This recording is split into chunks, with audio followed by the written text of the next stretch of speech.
وملائكته يصلون على النبي يا أيها الذين آمنوا صلوا عليه وسلموا تسليما اللهم صل على سيدنا مولانا محمد وعلى آل سيدنا مولانا محمد صلاة تبقى وتدوم بدوام الملك الحي القيوم. نہ پوچھ ان خرقہ پوشوں کی ارادت ہو تو دیکھ ان کو، نہ پوچھ ان خرقہ پوشوں کی ارادت ہو تو دیکھ ان کو، ید بیضا لیے بیٹھے ہیں اپنی آستینوں میں. تمنا درد دل کی ہے تو کر خدمت فقیروں کی، تمنا درد دل کی ہے تو کر خدمت فقیروں کی. نہیں ملتے یہ گوہر بادشاہوں کے خزینوں میں، نہیں ملتے یہ گوہر بادشاہوں کے خزینوں میں. جلا دیتی ہے شمع کشتہ کو موج نفس ان کی، جلا دیتی ہے شمع کشتہ کو موج نفس ان کی. الہی کیا چھپا ہوتا ہے اہل دل کے سینوں میں، الہی کیا چھپا ہوتا ہے اہل دل کے سینوں میں. اور بدل جاتے ہیں نظام ہر دو عالم آنے واحد میں، بدل جاتے ہیں نظام ہر دو عالم آنے واحد میں. اگر ضد پہ آ جائے کوئی دیوانہ محمد کا. ایک بار اور درود شریف پڑھ لیجئے صلی اللہ علیہ نبی الامی والہ صلی اللہ علیہ وسلم. صلاۃ و سلام علیک یا رسول اللہ صلی اللہ تعالیٰ علیہ وسلم. اللہ رب العزت کا احسان ہے کہ ہم اور آپ اس 636ویں عرص مخدومی میں حاضر باش ہیں. آج 28ویں شب ہے، شب وصال مخدوم سمنانی ہے. انتہائی بابرکت اور سعید رات ہے.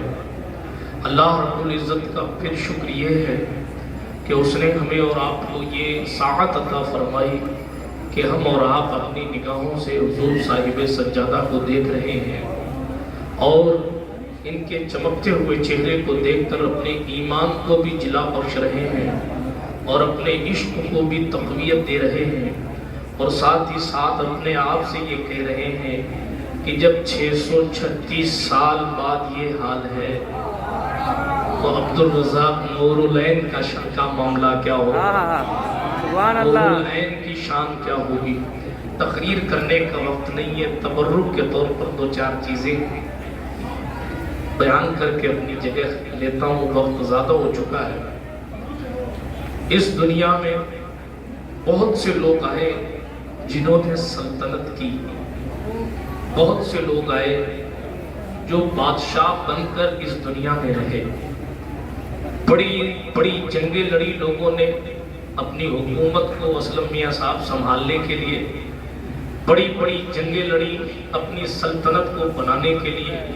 آپ دیکھیں دور صحابہ سے لے کر سلطنت عثمانیہ کی انہدام تک ایک سے بڑھ کر ایک تاریخ اسلام اٹھا کر پڑھیں. سلجوقی سلطنت کا دور پڑھیں، سلطان ملک شاہ کا وہ خوبصورت دور جس میں حرمین شریفین تک ان کا تسلط ہوا کرتا تھا.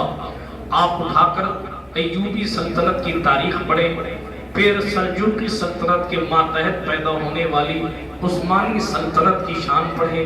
ایک سے بڑھ کر ایک آپ کو سلطنت نظر آئے گی، مگر تاریخ کے صفحات پلٹتے رہیے آپ کو ملک شاہ کا دور سنہرا ضرور نظر آئے گا.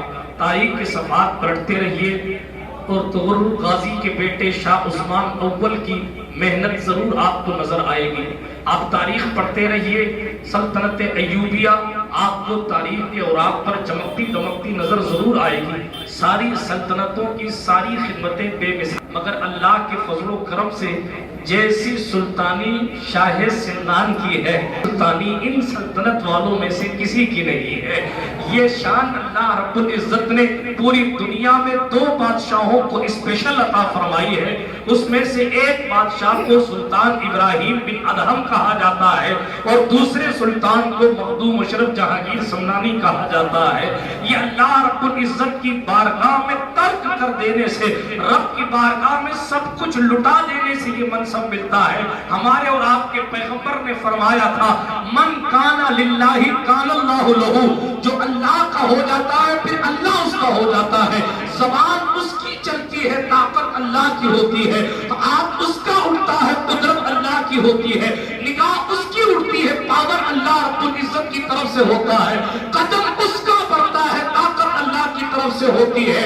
اسی لیے اگر یہ دیکھا جائے کہ مخدوم اشرف مردے زندہ کر رہے ہیں یا بیماروں کو ٹھیک کر رہے ہیں، تو یہ بعد میں دیکھنا کہ زبان مخدوم اشرف کی ہے، پہلے یہ دیکھنا طاقت اللہ سبحانہ و تعالیٰ کی ہے۔ اللہ رب العزت نے غوث العالم کو وہ منصب عطا فرمایا، ترک سلطنت کر کے، اپنی زندگی کی تمام آسائش و آرام کو ترک کر کے، وہ فقیرانہ لباس پہن کر، نگر نگر، شہر شہر، ملک ملک گھوم کر مسلک حسینی کی ترویج و اشاعت کرتے رہے۔ امام عرش مقام علی جدی علیہ السلام کے فیضان کو لوگوں تک پہنچاتے رہے۔ اگر لوگوں کے ذہن میں یہ خیال آ جائے کہ حسین تو قتل ہو گئے، پھر زندہ کیسے ہے، غوث العالم نے نگر نگر میں پہنچ کر یہ بتایا حسین تو حسین ہے۔ آج 800 سال بعد اشرف جہانگیر سمنانی اگر زمین کی طرف نگاہ اٹھا دے تو بنجر اور ویران زمین آباد ہو جاتی ہے۔ اگر بت قدوں پر نگاہ ڈال دے تو وہ توحید کی آماج گاہ بن جاتی ہے۔ اگر غوث العالم قافلوں پر نگاہ توجہ ڈال دے تو انہیں ولایت کے مرتبے مل جاتے ہیں۔ جب ان کے گدا بھر دیتے ہیں شاہان زمانہ کی جھولی، محتاج کا جب یہ عالم ہے تو مختار کا عالم کیا ہوگا۔ کرامتیں اتنی ہیں، اتنی کرامتیں کیا بیان کی جائیں۔ لکھنے والے لکھ گئے، لکھنے والے لکھتے ہیں اور لکھنے والے لکھتے رہیں گے۔ کرامتیں کبھی حدود میں نہیں لائی جا سکتی، وہ اس لیے کہ کسی کرامت کی اگر لمٹ ہو، مخدوم پاک کی کرامت کی اگر لمٹ ہو تو اسے بیان کیا جائے۔ یہاں تو شان یہ ہے کہ آپ یہاں سے لے کے نیر شریف کے اس کنارے تک چلے جائیے اور لوگوں سے پوچھتے ہوئے جائیے، 500,000 سے زائد کرامت آپ خود جو ہے ریکارڈ کر کے لے کر آئیں گے۔ آج کی تاریخ کی بات بتا رہا ہوں، سینکڑوں ہزاروں کرامتیں آپ کو سنانے والے مل جائیں گے۔ میں تو کتاب میں پڑھ کے بیان کروں گا یا میرے ساتھ جو ہوا میں وہ بیان کروں گا۔ آپ یہاں سے لے کے اس کنارے تک پوچھتے چلے جائیے، جس کے ساتھ جو معاملہ پیش آیا وہ غوث العالم کی کرامت بتائے گا۔ آپ معین المشائخ کے حجرے سے سننا شروع کیجئے اور کچھوچا کی آخری سرحد تک سنتے رہیے، آپ کو غوث العظم کے فیضان کا، آپ کو غوث العالم کا فیضان ابر رحمت کی طرح برستا ہوا نظر آئے گا۔ یہ نہیں دیکھا گیا ہے کون کس خانقاہ کا ہے، کون کس مذہب کا ہے، کون کس مسلک کا ہے، کس کا نام کیا ہے، بس جو بھی آیا فرما دیا یہ سنو مسئلہ صرف اتنا ہے، میں حسینی بیٹا ہوں۔ لوگ مال لٹاتے ہیں رب کی ذات کے لیے، مال لٹاتے ہیں دین کے لیے، میں اس حسین، اس سخی حسین کا بیٹا ہوں جس نے ایک ایک کر کے کربلا میں ہیروں کو لٹا دیا ہے۔ جب وہ ہیرے کربلا میں لٹا رہے ہیں تو ان کا بیٹا اشرف، خدا کی شان دیکھیں، ایسا نواز رہا ہے کہ کوئی لمٹ نہیں ہے، کوئی انتہا نہیں ہے، بلکہ لوگ ہاتھ باندھ کے کہتے ہیں محدث اعظم کی زبان میں، تیری عطا پہ اشرفا سید خستہ جاں فدا، منگتا کے لب ہلے نہیں، حکم ہوا دیا دیا، حکم ہوا دیا دیا، حکم ہوا دیا دیا۔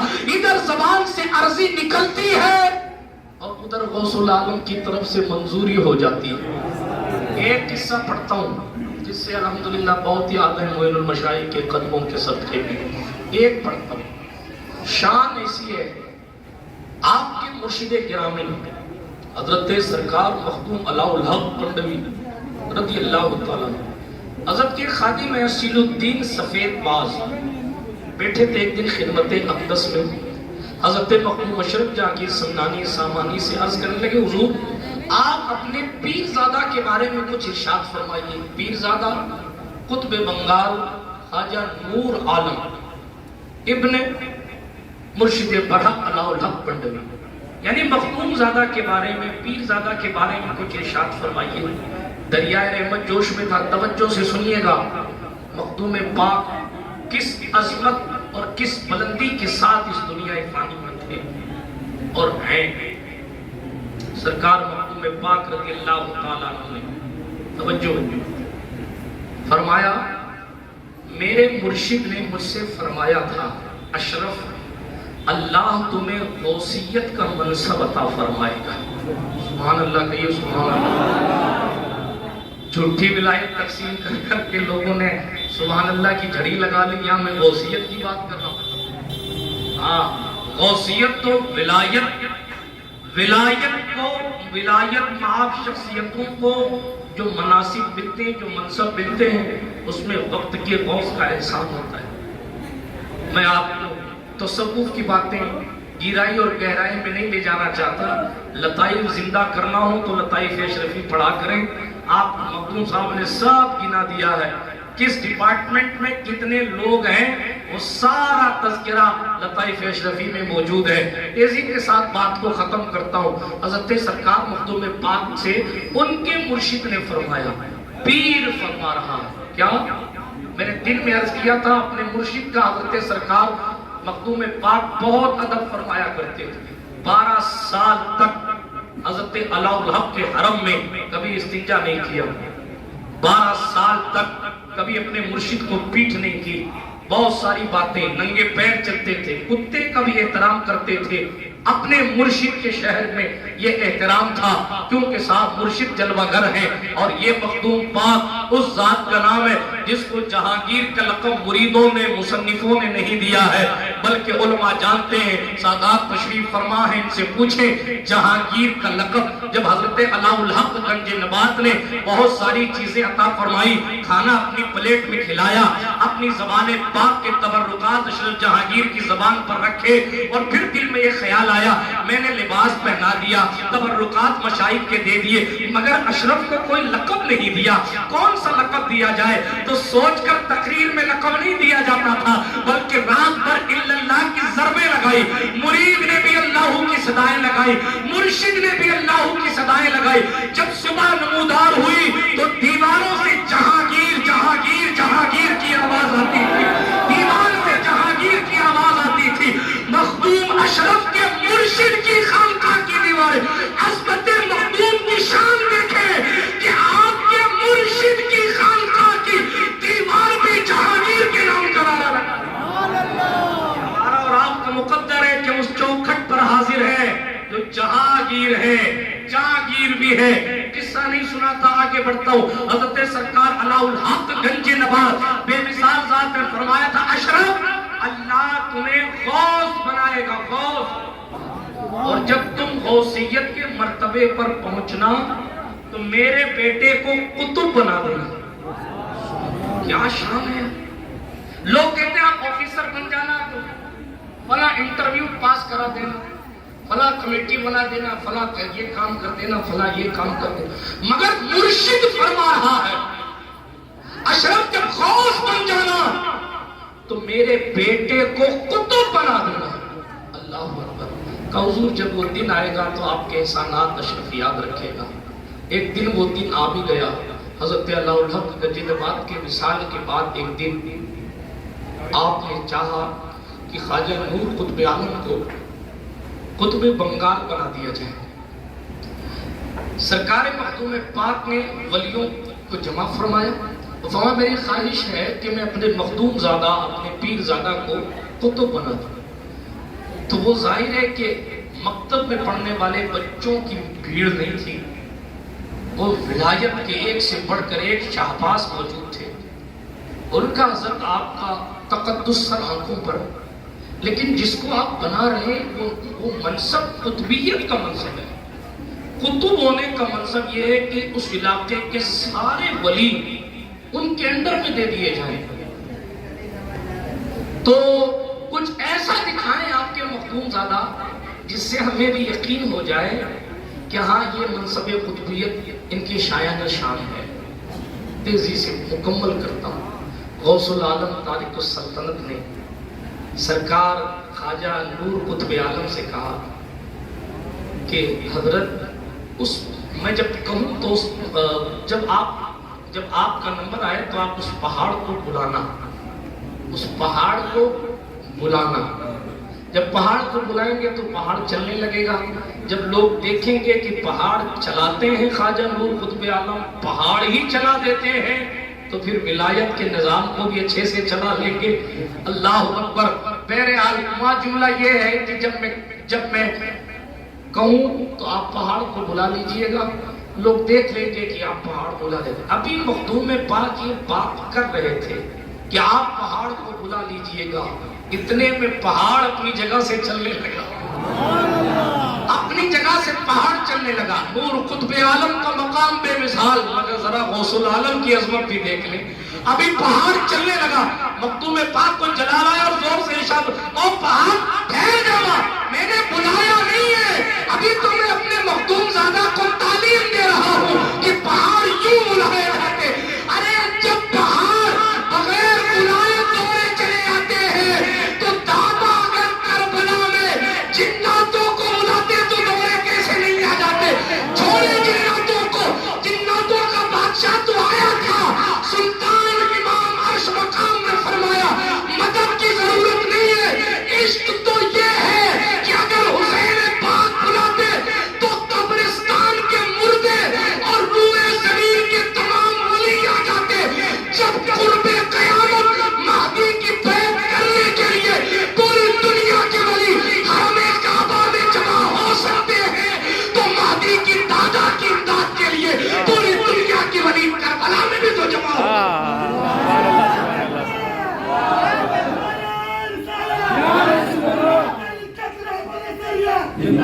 لیکن غور فرمائے، نہ جناتوں کی مدد لی گئی، نہ فرشتوں کو بلایا گیا، نہ ان قبرستان کے مردوں کو اٹھایا گیا۔ جب عبد القادر جیلانی غوث اعظم بچپنے میں اتنی طاقت رکھتے ہیں، شیرنی لے آؤ، بچپنے میں جب اتنی طاقت رکھتے ہیں، جب بچپنے میں اتنی طاقت رکھتے ہیں کہ قبرستان سے اگر دوڑتے ہوئے گزرتے ہوئے جائیں اور کہیں اے قبرستان کے مردوں کھڑے ہو جاؤ، عبد القادر کو نانا عبداللہ سومئی سے بچا لو، جاؤ کھڑے ہو جاؤ، مجھے میرے نانا کی مار سے بچا لو۔ آپ خود اندازہ فرمائے کہ جب عبداللہ سومئی کے نواسے کے بلانے پر قبرستان سے 300 مردے اٹھ سکتے ہیں، جملے پر غور فرمائیے گا اور پورے سال یاد رکھیے گا، بلکہ پوری زندگی یاد رکھیے گا۔ عبداللہ سومئی کے نواسے کے بلانے پر جب 300 مردے قبر سے اٹھ سکتے ہیں تو محمد عربی کے نواسے کے بلانے پر کربلا میں لوگ کیوں نہیں آ سکتے تھے؟ لیکن بتانا یہ تھا کہ اگر طاقت یہی دکھائی جائے گی تو پھر معین الدین حسن مجاہدے کیوں کریں گے؟ اگر سب کچھ اختیارات یہی دکھایا جائے تو پھر اشرف سلطنت کو ترک کیوں کریں گے؟ بلکہ سلطنت کو ٹھوکر مارنے میں بھی ایک جواب میں اپنے عشق کے مطابق یزیدیوں کو دیا کرتا ہوں کہ جب 800 سال بعد سن 61 ہجری میں سرکار امام حسین کی شہادت ہے، 800 سال کم و بیش 800 سال کے بعد جب شہزادہ حکومت کو جوتے کی نوک پر رکھتا ہے تو دادا حکومت کے لیے یزید سے لڑنے کیسے جا سکتا؟ غور کرنے کی بات ہے، سوچنے کی بات ہے۔ پتہ چلا حسین حکومت کے لیے نہیں گئے تھے بلکہ دین بچانے کے لیے گئے تھے۔ میں نے کل سید نیر اشرف صاحب کے گھر ایک جملہ کہا تھا، بلکہ سادات کی موجودگی سے آ گیا تھا جملہ کہ حسین وہ ہیں، اگر معین المشائخ مسلمانوں کو بچانے کے لیے نکلتے ہیں، ظاہر بات ہے پوری دنیا ان کی قیادت کو سلام کرتی ہے۔ ہندوستان کے پار کے لوگ بھی اس بات کا احساس کرتے ہیں، ہے کوئی مرد قلندر جو جناب والا کھڑا ہو کر اپنے سینے پر نشتر لینے کی حیثیت رکھتا ہے کوئی؟ جب قوم بے قراری اور قوم مایوسی کی دلدل میں پھنسنے لگتی ہے تو اس وقت جیل بھرو آندولن کے حساب سے بھی جناب والا احتجاج پیش کرنے کی حیثیت رکھتا کوئی ہے۔ میں نے کسی زمانے میں کہا تھا خدا کی رحمت، نبی کی اطرت، معین ملت جناب زہرا کی ہے عنایت، معین ملت ہے مظہر حیدری شجاعت، معین ملت اور شہید راہ مدینہ کے ہو جگر کے ٹکڑے معین اشرف، انہی سے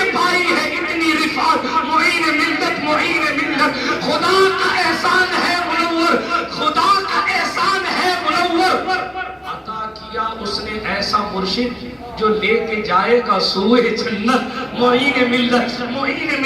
بات کے میرے میٹر میں نہیں تھا، آ گیا تیزی کے ساتھ میں بات کو ختم کرتا ہوں۔ عرض یہ کر رہا تھا جب معین المشائخ مسلمانوں کی حفاظت کے لیے کھڑے ہو تو لوگ قیادت تسلیم کرنے کے لیے بے قرار ہیں، قیادت تسلیم کرنے کے لیے بے قرار ہے۔ کہیں جا کے کھڑے ہو کر نہیں کہنا پڑتا کسی خلیفہ، کسی مرید کو، کسی ساتھی کو کہ انہیں قائد مان لو، کہتے ہیں آپ آئیے ہم قائد مانیں گے۔ کیوں؟ کیونکہ مسلمانوں کی حفاظت کے لیے، ناموس رسالت کی حفاظت کے لیے کھڑے ہو رہے ہیں۔ جب مسلمانوں کی حفاظت کے لیے کھڑے ہونے سے مرتبہ اتنا بلند ہوتا ہے حافظ سمیع صاحب، تو حسین مسلمان بچانے نہیں، اسلام بچانے گئے۔ مسلمانوں کی حفاظت کے لیے کوئی بھی ذات کھڑی ہو تو اسے مقبولیت عامہ حاصل ہوتی ہے۔ تو جو حسین اسلام بچانے کے لیے گئے تھے اس کے منصب اور مرتبے کی شان کا ماہو کون بیان کر سکتا ہے؟ یہ اشرف جہانگیر سمنانی کے دادا ہیں، انہی کے فیض باطنی سے نور حاصل کر کے آج غوث العالم کا گنبد چمک رہا ہے۔ کل بھی چمکتا تھا، آج بھی چمک رہا ہے۔ اور جب گنبد تیار ہو گئے، ایک آخری جملہ کہہ لوں، جب گنبد کئی دن سے کہنا چاہ رہا ہوں مگر آج یاد آیا، لکھا ہوا ہے صحائف اشرفی میں، سرکار مخدوم پاک نے گنبد دیکھ کر دو جملے ظفر اقبال صاحب ارشاد فرمائے تھے۔ ایک تو یہ ارشاد فرمایا کہ لگے جو میرے دربار میں آئے گا بے فیض نہیں جائے گا، اور دوسرا یہ تو آپ سنتے رہتے ہیں، دوسرا جملہ یہ ارشاد فرمایا جو میرے روزے کے جیسا بنائے گا اس کو سزاوار نہیں ہوگا۔ آپ دیکھ لیں مخدوم پاک، میں نے اس جملے کو پڑھنے کے بعد میں تو کئی دن سے نگاہ دوڑا رہا ہوں کہ کوئی ایسا گنبد ملے، کوئی ایسا گنبد ملے جو مخدوم صاحب کے گنبد کی طرح ہو۔ مجھے تو ابھی تک نہیں ملا ہی نہیں۔ پھر سوچنے لگا کہ کیوں نہیں ملا؟ لوگوں نے سرکار غوث پاک کے گنبد جیسے اپنے آبا و اجداد کے مزارات بنائے، سرکار غریب نواز کے گنبد جیسے مزارات ہیں، بابا فرید کی گنبد کی کاپی، بہت سے اولیاء کرام کی گنبد کی کاپی ہے، مگر مخدوم پاک کے گنبد کی کاپی کیوں نہیں ہے؟ یہ غور کرنے کی بات ہے۔ شاید کہیں نہ کہیں اس کے پیچھے مشائخ کا یہ طریقہ رہا ہو کہ انہیں جلال مخدومی سے ڈر لگتا ہے۔ وآخر دعوانا